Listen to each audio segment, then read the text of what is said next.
Kia ora koutou. My name is Susanna Elliffe, and I'm honoured that my essay, No More Elephants, is included in Volume 3 of Strong Words. No More Elephants was written as part of a course I was taking at Massey University on eco-fiction and non-fictions. It is a structurally experimental braided essay with elements of lyric and is ultimately an exploration of impermanence. It moves image to image through numbered vignettes, from the personal to the broadly existential, tying human lives and actions to that of elephants. Through it, I aim to engage with our ever-present ecological emergency in an observational way, but also one that provides poetic pressure to the reader. It is a song to absence, but I wanted the elephant to be at the forefront of the essay, to make elephants as non-human animals their own driver of the narrative as much as humans. I'm so pleased to be able to share this piece with you all in strong words. Here is the first section of the essay to give you a taste. From the moment we are born, we are losing things. We have hands that cannot grasp and legs like bowing willows. We explore the world with our tongues, and each of our limbs is separate from themselves, like a split pin puzzle of parts. When we drop something from sight, it is gone forever. If a person leaves the room, they are no longer ours. Everything is being lost to us constantly, like water down a never-ending well. But a few months into life, we are learning about permanence. People come back through the door and they are ours again. The blanket we drop is not lost to some great void beneath us. It is just out of sight. It doesn't mean it's gone forever if it's just out of sight. That's what we learn. Yes, that's what we learn.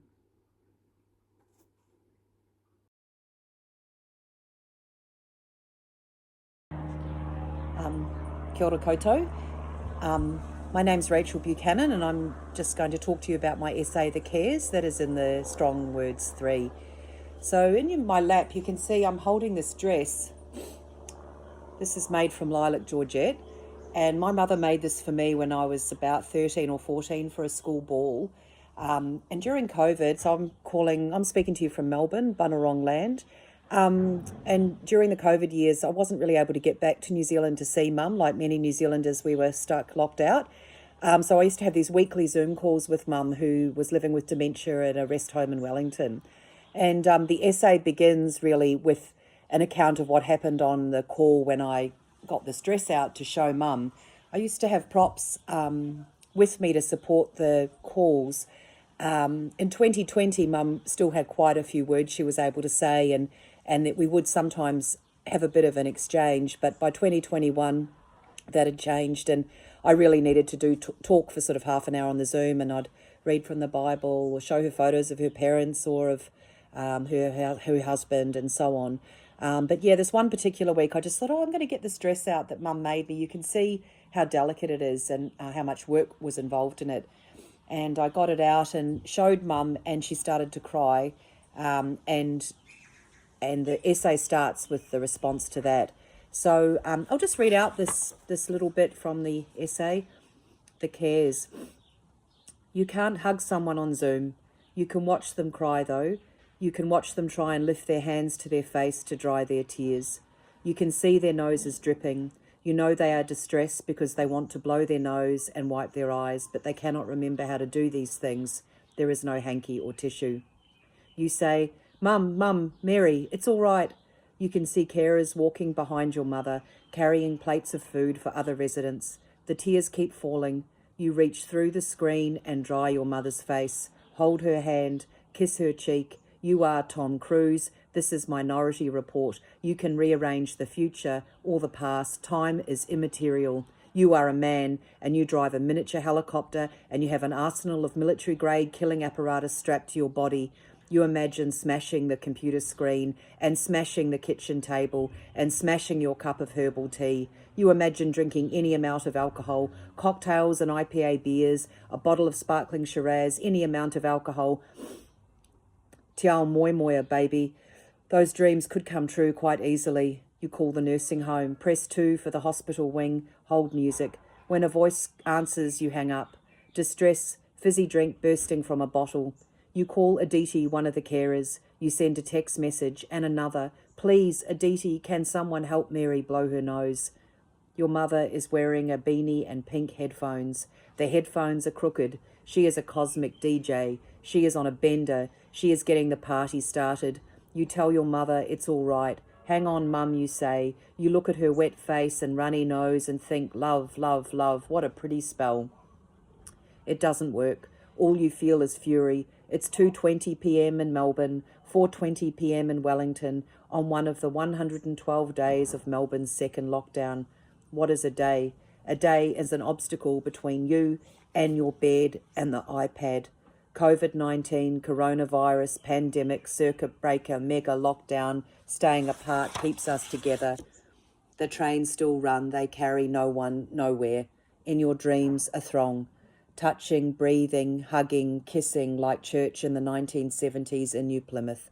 Guitars play, a tambourine. In the basement, Sarah and her family speak in tongues. So anyway, that's my essay from my house in Melbourne.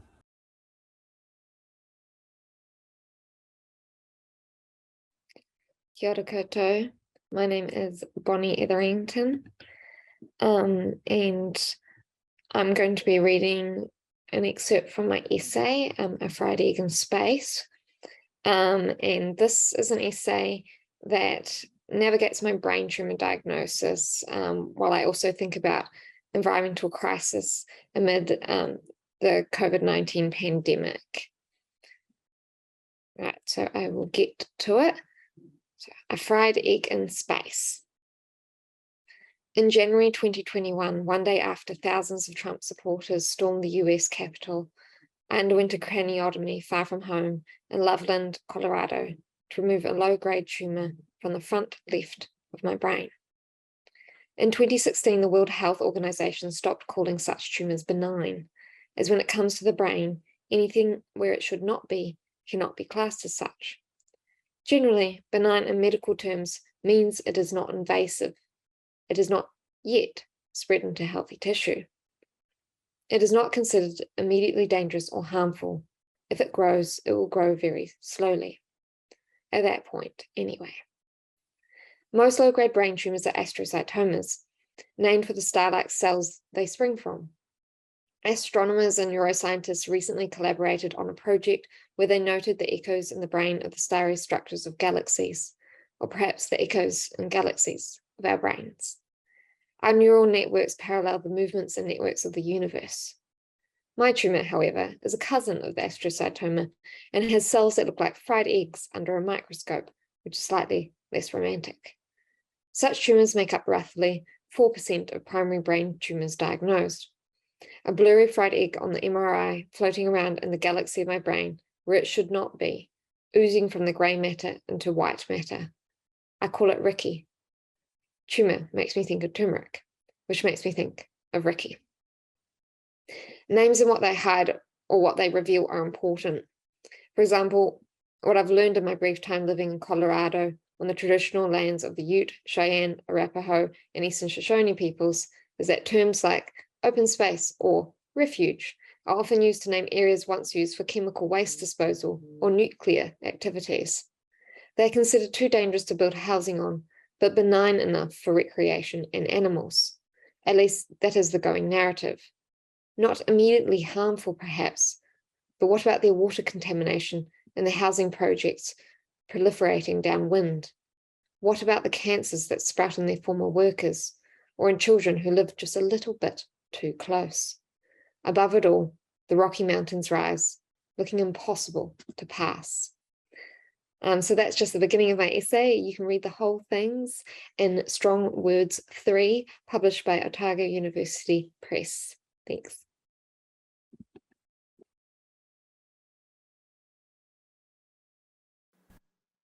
Kia ora, my name is Maddie Ballard, and I've written an essay called Reasons to Learn Cantonese.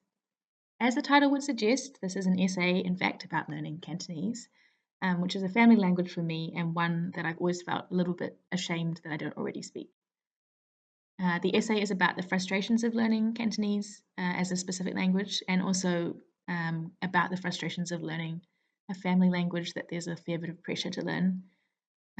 It contrasts learning Cantonese with learning German, which is another language that I've studied. I'm going to read the first section. Reasons to learn Cantonese. 1. My grandfather gave me my name at birth, Man Lei. The first character, a family name, means the arts. The second means beautiful. Years later, when we lived in the same city, he made me practice the characters in long columns to get the strokes just right, this stern old man whose every smile had to be earned. Gong Gong was himself a master calligrapher. He had the traditional ink and brushes, which I was not allowed to touch, and had painted placards all around the house. When I was asked as a child what my middle name was, I gave the German middle name my parents had chosen, Elizabeth spelled with an S rather than a Z, which already seemed unusual enough for its spelling. I pretended often to have no other middle name. Now I consider the love promised in naming a child and the hurt of rejecting such a gift.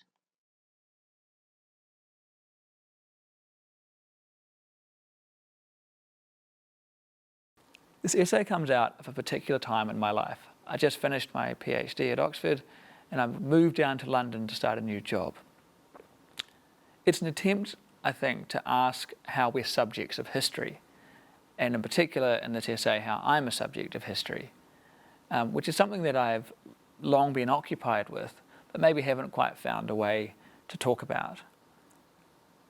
Much of the rest of the essay, which I'm not going to read in this section, is about Jewishness and about the claims it makes on me, the way that it implicates me and also my family.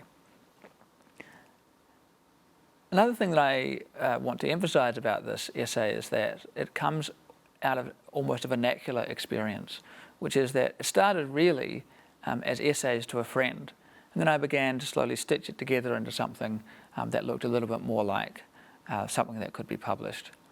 And it is, I hope, the beginning of a much longer project. So with that in mind, I will read the opening few paragraphs of the essay. This is called The New Man. I moved to East London in early autumn 2018, following the hottest summer in a decade. I'd had one last valedictory season in Oxford, long evenings in the garden, punting on the Isis, cricket in the fading light. By September, the leaves were beginning to turn, and my long delayed departure began. In May, I had signed a lease for a room in a shared flat in London. The whole place would be renovated over the summer, I was told. The owners had initially promised that the work would be done in a couple of months, by August at the latest. After the deadline passed, they told me they needed more time. September came and went. By early October, when I eventually moved in, the carpet was yet to be laid, and all of the rooms, except mine, were piled floor to ceiling with unassembled parts of a house. There was plasterboard in the living room, timber in a bedroom, cushions and pieces of chairs in the bathtub. In the building site beyond my room, nothing worked. Turning on the kettle would plunge the living room into darkness. The washing machine's spin cycle cut power to the downstairs flat. Gurgles and watery clanks sounded through the night. At first, the noises came from my radiator, but soon they were coming from somewhere deeper, harder to determine. I'd wake up to a heave, a clank, and then silence. One evening in November, sections of the kitchen ceiling fell in, spreading a fine layer of dark grey dust over the floor and bench. In those first few weeks in London, I would wake each morning to find teams of labourers in the house. The beginning of the day's work would be heralded by Polish folk ballads. The workers would stay all day, hammering and shouting, smoking out the window. About twice a week, a man named Marion would come in the later evening, after all the other men had left. He would work until 2 or 3 in the morning, Radio 3 playing from his plaster-spattered stereo. One night, against the lamplight, he told me that today was the 2nd anniversary of his wife's death. This was difficult to recall, he said, not only because she was the only woman he had ever loved, but also because their son had undergone a mental collapse following his mother's death and had spiralled into drugs and crime. The son was now in prison in Romania, he said. I didn't ask after his daughter. He told me she had been recently disabled. Marion's struggles did not help the air of unreality that had settled over my life. Between the rubble, the ballads, the leaks, the plasterers, ghosts and everything else, I had the sense that nothing was quite as it was, or should be. Perhaps if I went upstairs to the empty shell of the loft, I thought, I would slip across to the other side. There would be one great clank, the power would go out again, and that would be it for me. Almost imperceptibly though, the other world that had opened up before me began to close itself off. The renovations were finished, if never quite completed. The carpet was laid, and the plumbing and electrics were fixed. A new washing machine was installed. I heard fewer Polish folk ballads, and then eventually none at all. The last I saw of Marion was his departing figure after he pushed the keys through the mail slot. I assembled pieces of furniture from around the house until I had something like a bedroom. There were reminders of the time just past, pencil marks on the walls, unpatched holes in the ceiling, but it seemed as though those odd few weeks were behind me. Another life, which had felt so close, slipped out of mind.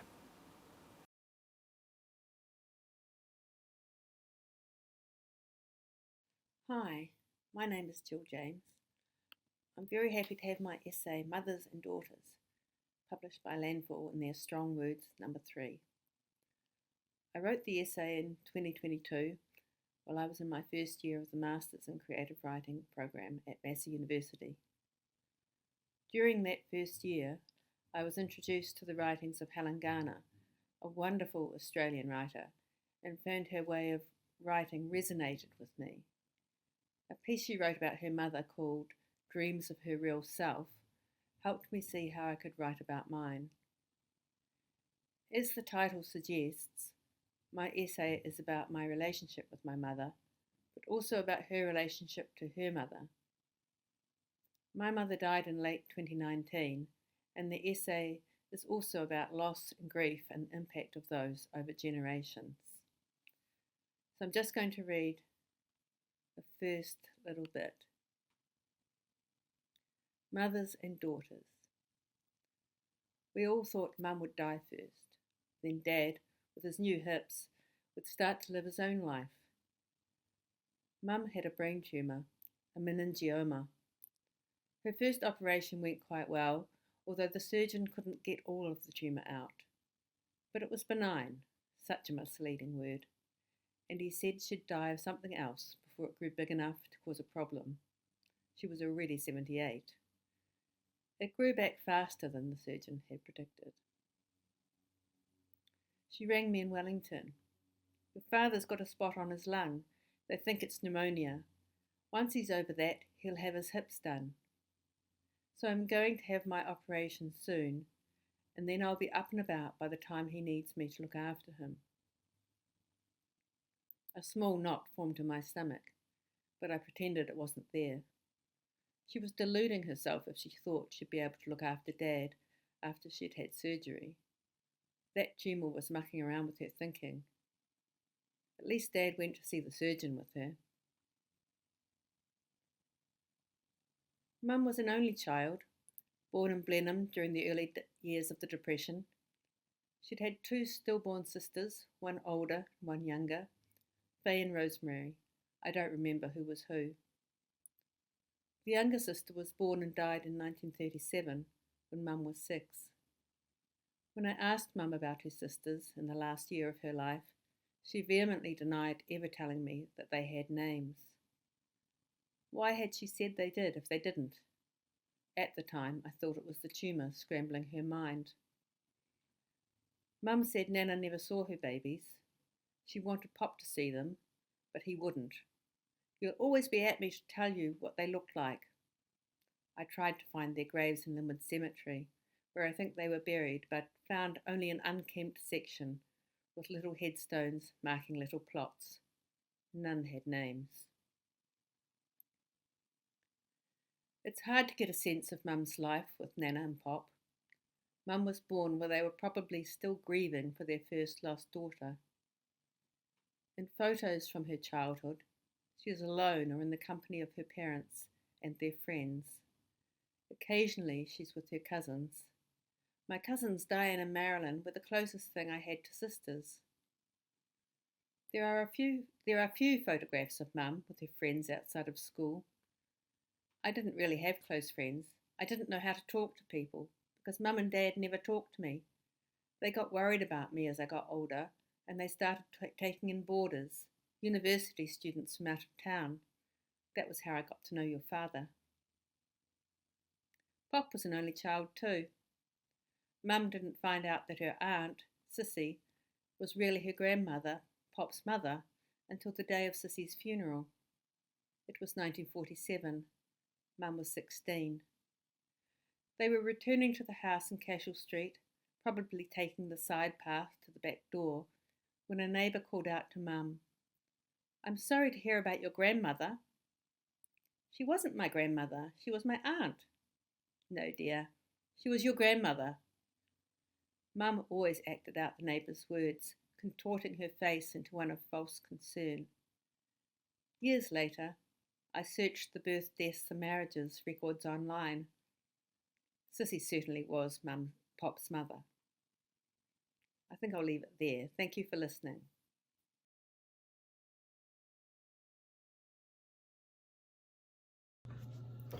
Tēnā koutou katoa, ko Tīhema Baker tōku ingoa, huri a hau no raukawatio ki te tonga Aotearoa ki wakarongotai Ngāti tō rangatira. I'm really pleased and proud to be sharing my essay Whakapapa as part of Strong Words 3, published by Otago University Press. This essay is my attempt at a bit of a different approach to the essay as an art form. Typically, the essay is interrogating a particular issue and reaching a conclusion on that issue.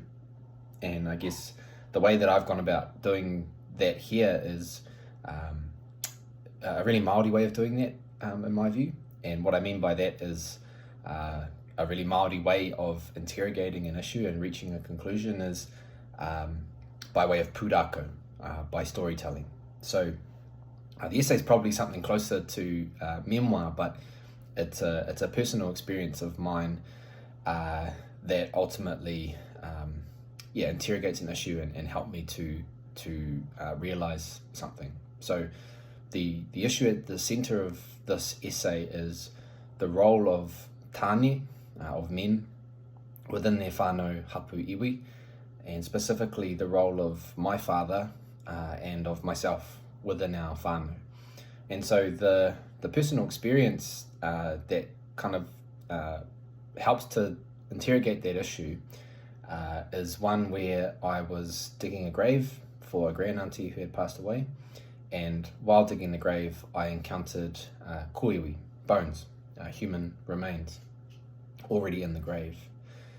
And it was a profoundly moving experience for me, but in the way that profoundly moving experiences often are, it helped me to realize something about a completely unrelated matter, and that was my relationship with my father and the role that he plays and the role that I play within our whānau and how that changes over time.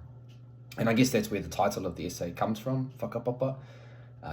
We usually think of our ancestry, our genealogy when we think of that word, but I've heard a really beautiful whakaaro shared by Dr. Annabelle Ahuriri Driscoll, who is an adoption academic, which talks about the word whakapapa literally meaning to become earth or to become layers. And that's essentially what whakapapa is. We're all layers in a continuous stream of genealogy, and the final layer, I guess, in our life journey is that we become earth. Whakapapa, we become papa tuānuku, we return to the earth. So that felt like a very fitting title for this essay. And just to close off, I'll share a few paragraphs from the opening of the essay. So, whakapapa. It wasn't the first grave I'd dug, but it was the first time I'd found somebody already in one. The grave was for my grand-auntie, my koro's sister, the latest of his siblings to pass. Dad, as he always did, dropped everything to offer what support he could to the whānau pani. So did his siblings, like my aunties, who came down from Taranaki and installed themselves in the kitchen. It was an automatic, unspoken, shared understanding that they'd gone through this with koro, so now it was their turn to support their cousins in the loss of their mother. But something seemed different this time. Rather seamlessly, Dad assumed control of the entire event, not in a commanding way, but as a gentle, guiding force for the rest of the whānau to follow. I wondered if this was partly due to what I'd said a few months earlier, at my wedding, when I asked Dad to bless our kai. I explained to our guests that once we would have asked koro to do this for us as our kaumātua. With his passing, that mana now rested with Dad, a koro himself. I expected him to step up into this role for our whānau. The way he took charge of this tangi was the first time since that night that I felt like he'd heard me. Watching him in action, I realised I should help too. It was a small tangi, and most jobs were filled already. The kitchen was full of cooks under the command of my aunties, and a diligent squad of rangatahi seemed to have the packing up and down of the wharekai between meals under control. Looking around at the wharenui, there appeared to be a shortage of young tāne to help with a job like digging the grave. I decided that would be my contribution. So I reported to Dad for duty, and he agreed to assign me, along with 3 of my cousins, as grave diggers. Nō reira, tēnā koutou, tēnā rā tātou katoa.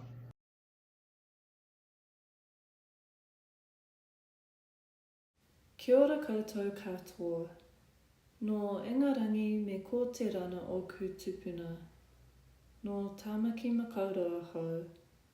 Ko T-Point taku tūranga waiwai. Ko Charlotte Doyle tōku ingoa. Ngā mihi, kia ora koutou katoa. I'm Charlotte Doyle, a non-fiction writer from Aotearoa, New Zealand, and I'm honoured to have my essay published in Landfall's 3rd volume of Strong Words. My essay is titled How to Shuck an Oyster. My family and I love oysters. Raw, fresh oysters enhanced by the saltiness of the Pacific Ocean that taste even better if you have shucked them off the rock yourself. My love for oysters stems from visiting a place called Tīhema my entire life. Tīhema is a small peninsula north of Tāmaki Makaurau, between Lee and Omaha. 7 generations of my extended family on my mother's side have been visiting this treasured place, where tiorepe, or native rock oysters, grow on the rocks. Many people approach eating an oyster for the first time with suspicion. Cultural assumptions tell their palates these shellfish are slippery and unlikable, a threat to their culinary sensibilities. In the 19th century, oysters were an abundant everyday food, easily gathered from the shoreline in Aotearoa, New Zealand. Now, oysters represent luxury, and I've encountered a strange, almost defensive superiority from some who choose not to eat them, as if this represents their being more down to earth. Yet often, the salty freshness of an oyster derails people's assumptions, and they want to try more. There is even a sense of pride in overcoming a mental hurdle. Oysters are deceptively complicated, tender, sharp, and resilient, with a sensitive nervous system that impulsively slams shut when they sense a threat. It's an impulse that humans share. We attach ourselves to shields of protection, avoiding exposure to confrontation that might bring a sense of displacement. In this essay, I ask questions about how relationships with Tīhema and rock oysters have become an intrinsic part of my family's identity. I think about how encounters with oysters might represent ways of embracing discomfort and uncertainty when considering the complexities of connections to land and colonisation and personal histories as Pākehā, including in my own strong attachment to the beach and the rock pools on this very special peninsula.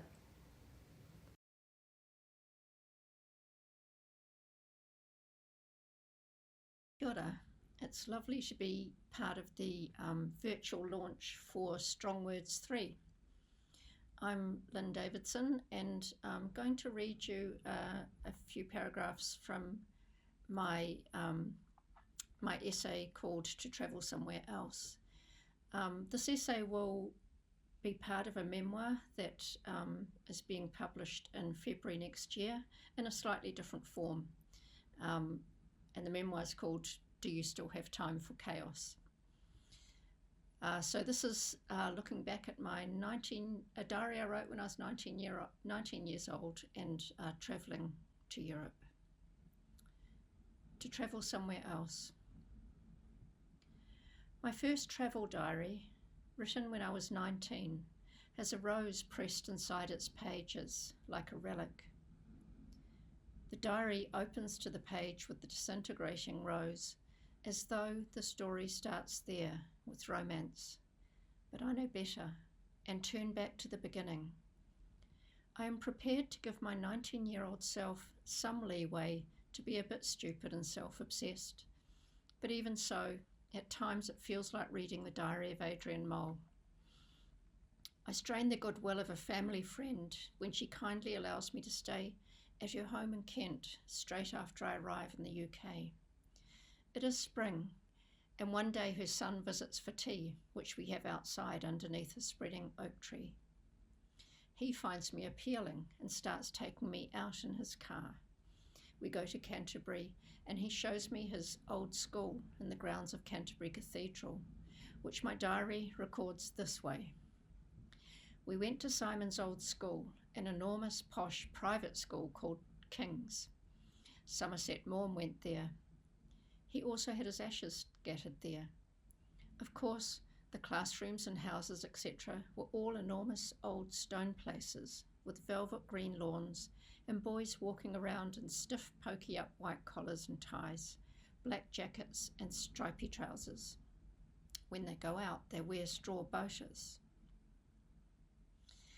In my passive way, I allow Simon to take me to antique car shows, to his friend John's flat in Holland Park, and to lovely old pubs in the countryside. His mother begins taking me to travel agencies to help organise my next big adventure. In my diary, I think this is because she's regretting the few days of being annoyed with me. I rightly surmise this has something to do with Simon, and has decided to make up for it by being helpful. But clearly, she wants me gone. A 19-year-old New Zealander who has never heard of King's Canterbury isn't the girl she has in mind for her son. I think of Simon, a charming, slightly plump, fair-haired man with good manners who thought I was diverting and a bit odd. I don't think his mother had anything to worry about. As I write in my passive way, I think, but I wasn't passive. At 19, I had left behind friends, overprotective parents, siblings, and the country I knew to travel alone in Europe. But when it came to the actual travel, I had very few plans. I had just failed to think ahead. Part of it was being 19, but part of it is me. 4 decades later, I still feel my way forward, almost like a cat whose long whiskers let it know if a shape is big enough to step through. This isn't sensible and probably stems from disbelief in my ability to throw the shape first and then step into it, or from the belief that there is a next thing that will hold me. When I read my first travel diary, I'm also amazed at how brave I was, how aware of my sexual power, and how bold I could be. I was quite good at being a teenager, I think, with some surprise. And yet, something was holding me back. On the one hand, I'm wandering around Soho being offered a job in a hippie clothes shop and wondering if I should take it, accepting rides with people I don't know, and having inadvisable encounters, all of that ordinary experimental young person stuff. And on the other hand, I'm writing home to my parents, inquiring about everyone in my extended family and their goings-on, as if I were their mother. I even urge my parents to be careful when they embark on a cruise to Rarotonga. What was I doing, playing this slightly sticky, solicitous role? I buy presents for everyone, including books, which weigh down my backpack and make going home an actual burden almost from the beginning of my journey. In my letters, which my mother saved for me, I write confidently about something I experienced or saw, and then make sure I deflect it with some small slight against myself. Well, that's the opening few paragraphs of my essay in Strong Words 3. It's lovely to be part of this collection, and thank you for listening.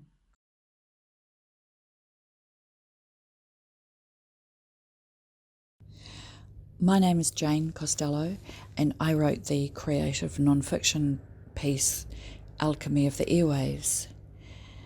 This is based on my memories of growing up on a radio station. These were places usually in the middle of nowhere, high up on a hill, where families lived based around a transmitter station, and the job here was to keep radio going, keep the radios going, keep contact, keep communication in times of emergency. It's based in the mid-1960s, just as television was entering the market. People were beginning to buy televisions, but radio was still the only means of communication, and it was a lifestyle, and it was a very particular era that's completely and utterly disappeared now. So I just wanted to capture my recollections of this very particular slice of New Zealand life that was a big deal for us as radio station families, and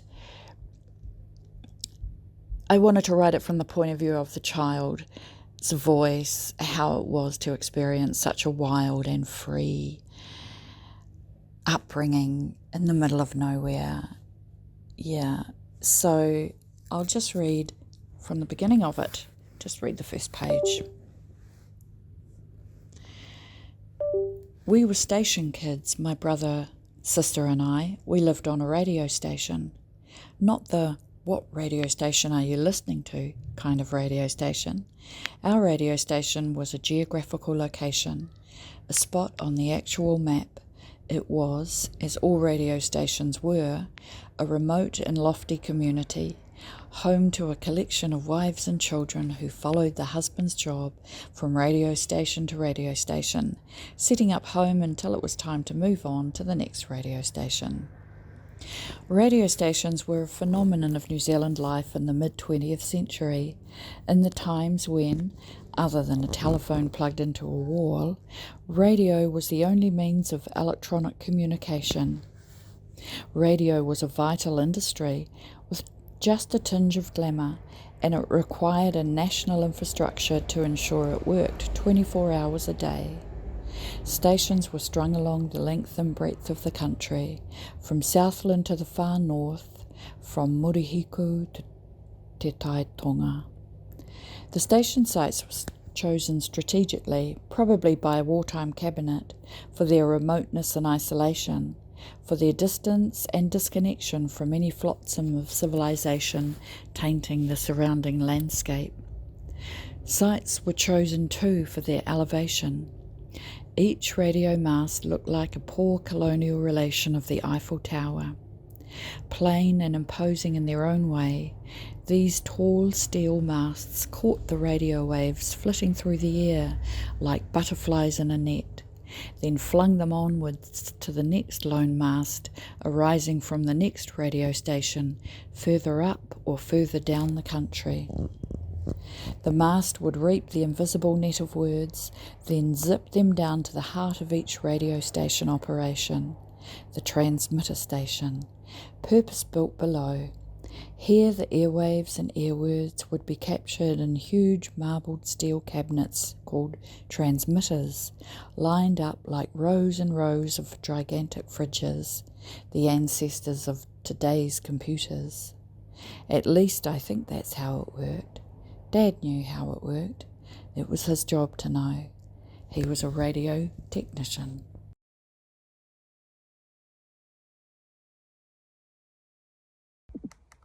Kia ora, my name's Claire Maybe, and I'm very lucky to have 2 essays in Strong Words. The first one is called Holy Smokes, and it is about smoking. I don't endorse it in the essay. I do talk about the catastrophic physical effects. Nevertheless, it's an essay exploring intimate family memories connected with smoking and also very vivid art memories. And I think in some ways it's an essay about trying to figure out whether or not that primal thing that smoking can be is a way to control time and thought.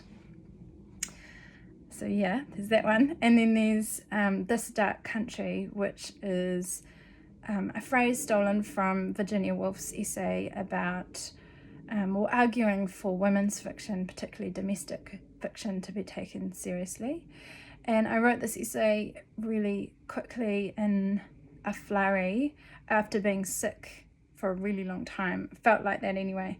I'd been getting virus after virus with my young child. I'm sure those of you out there with young children know that feeling. But I wrote this essay very fast and thought it was a pile of old rubbish, and then went off to a workshop with Harry Ricketts, who does the creative nonfiction course at Victoria, and I highly recommend it.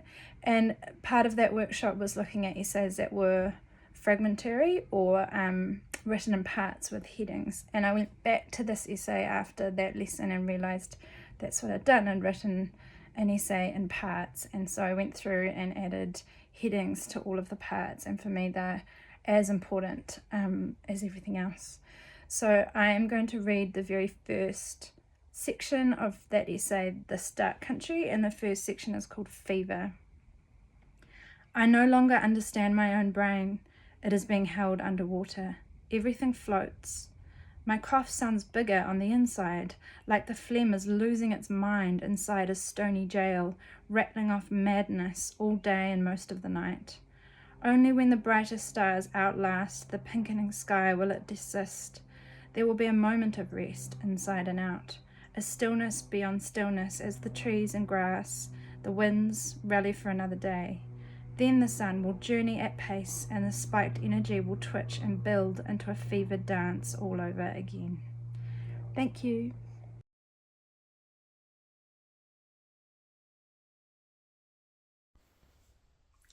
Hi, I'm Alexis, and I'm reading from Strong Words 3 in my piece called Through the Mist and Into the Sunlight.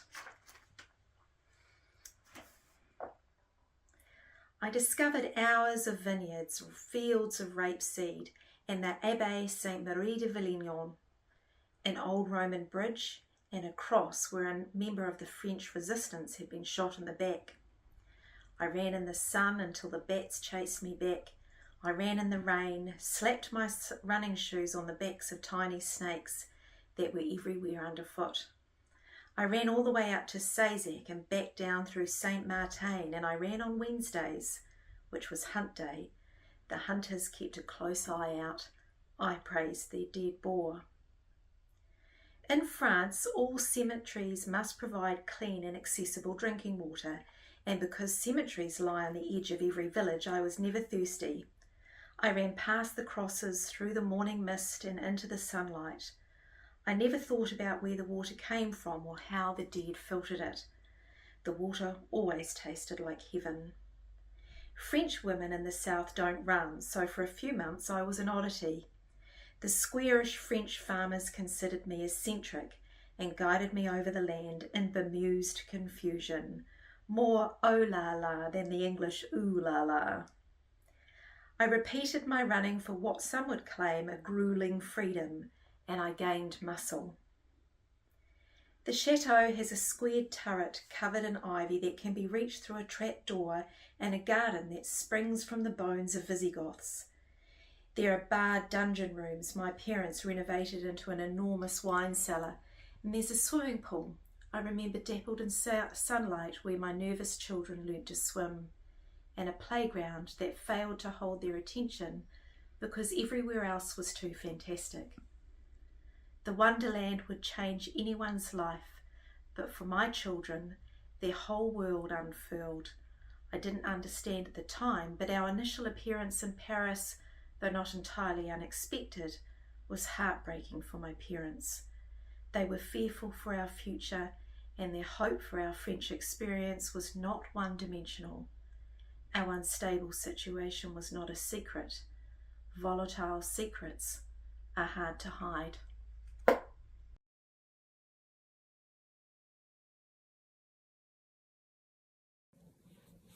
Kia ora koutou katoa, ko tēnā makareti taku ingoa, no te Aotearoa, Ngāti Tūwharetoa, Ngāti Rangatahi Matakore au. I'm going to read today from my essay, Lumpectomy, which is about having treatment for cancer and thinking about how that doesn't deal with where cancer comes from. How, as a Māori woman, career success and becoming middle class comfortable didn't protect me or my family from the poor health statistics for Māori. In fact, doing well in my field likely exacerbated things because I was labouring under the misapprehension that I could work my way out of the effects of racism and poverty and intergenerational colonial violence.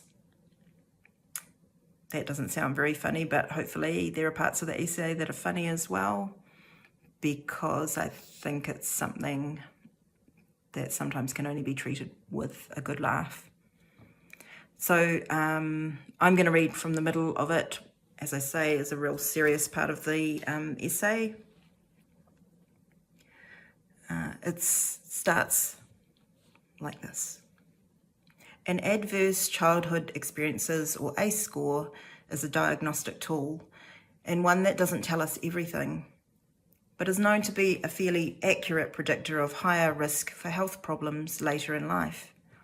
A high score means more likelihood of addiction, cancers, and other diseases, and mental health disorders.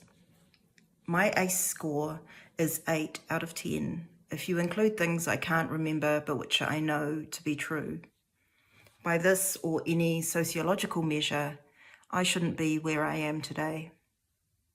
Sometimes a high ACE score can be mitigated by a caring grandparent or other caregiver, but I didn't have those as a child either. It was creativity that saved me, and some kind of fierce mentality that refused to believe what I was told about life from a young age. But there's only so much that you can keep at bay, and while I kept my mind intact, I seem to have absorbed a whole lot into my body. We can call this trauma, or traumatic stress, or chronic stress, but it's more complex than a single label. I was relieved to escape from that childhood, though I immediately walked into a relationship that replicated those patterns, and then I became a single parent. For a long time, I thought I could absorb it all, everything that came at us, me and my daughters, if I could just hold everything together with my mind, all the shattered pieces, and just keep everything at bay with my body, the ancestral body, the hinenui te pō body, the thick-set, fast-twitch genes body, the stressed-out, sleep-deprived, overfed body, then I could keep us safe. If I just stayed awake long enough, was hypervigilant enough, was persistent enough, strong enough, clever enough, healthy enough, good enough, present enough, available enough, both soft and hard enough, if I could just be enough, I would come between my daughters and all the hard things and all the hard people, the ones we know and the ones we don't know, the systemic violence, the lateral violence, even sometimes the raw, old-fashioned emotional and physical violence. But I was kidding myself. I didn't stop the world getting through. Heck, some of the time I was the one who brought it in. And then quite far into adulthood, things came right. Life got good. I started writing, seriously. I found community. I put down my weapons, disassembled my imaginary walls. Writing requires an openness and vulnerability that I wouldn't have if I was still in survival mode. But the thing about healing is, the further along you go, the better equipped you become to deal with the stuff that was left undone in childhood or even adulthood. Sometimes I believe if I can just get it together enough, I won't have to deal with it all circling back around again and again and again. Trauma is exhausting this way. Put full stops against it all you like, but it will come back when it is least expected. Kia ora koutou, Mauri ora.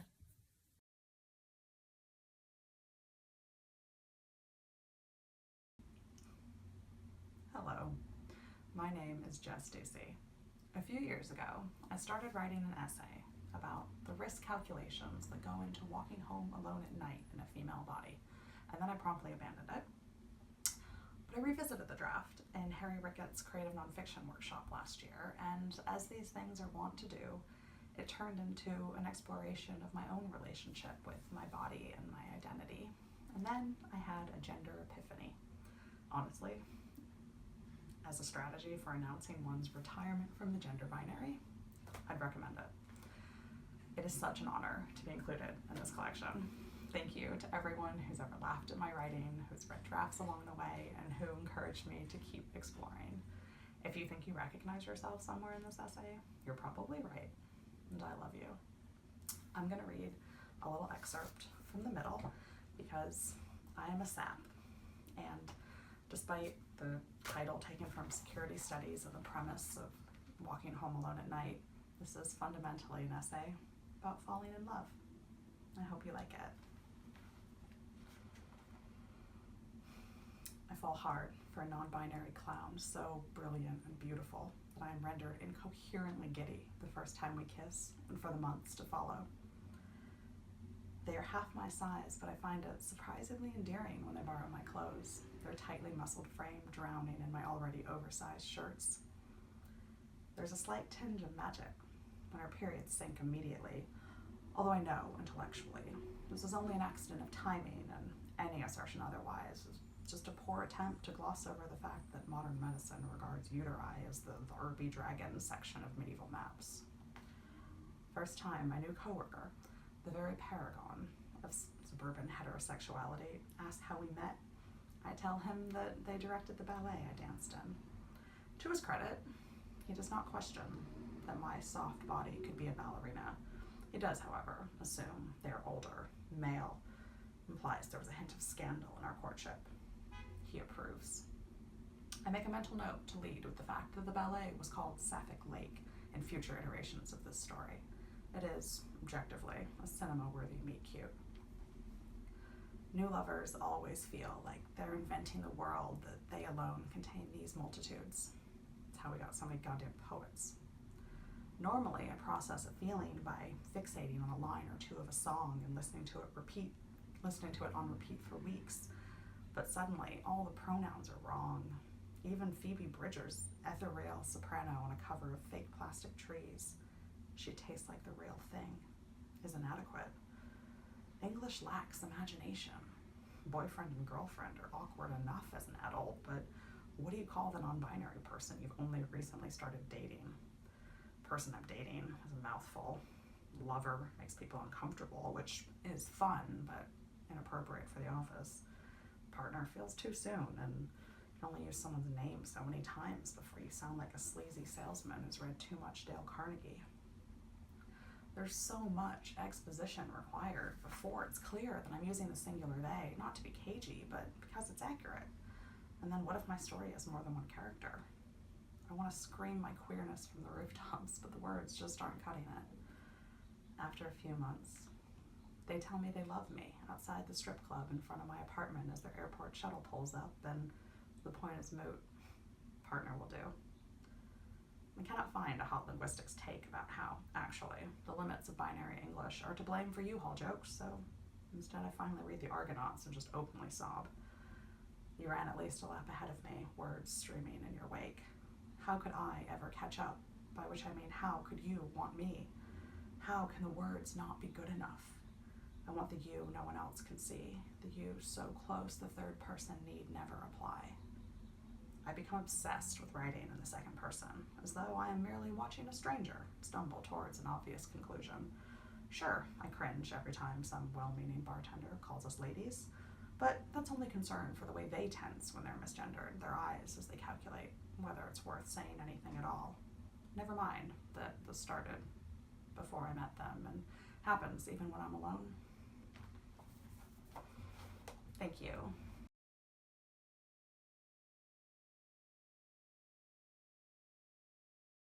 Kia ora koutou katoa, ko Susan toku ingoa. My name is Susan Wardell.